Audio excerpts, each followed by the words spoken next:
Beer in a Siberian heatwave. Cheers, Katie. Cheers.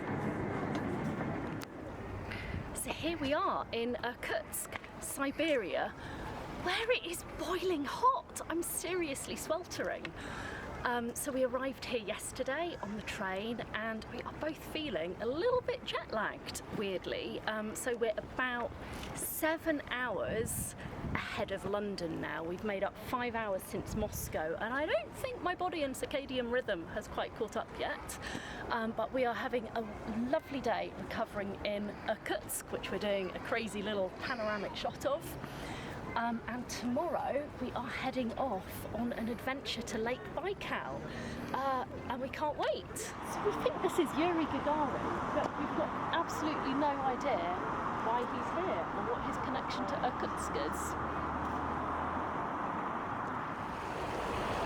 What do you think, Siberia? Well, I think it's pretty awesome so far. It's not bad, is it? Yeah.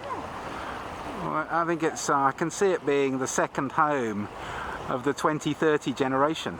Yeah. The way that the climate change is taking place. And no complaints here in Siberia. Yep. But it is a gorgeous, stunningly warm day.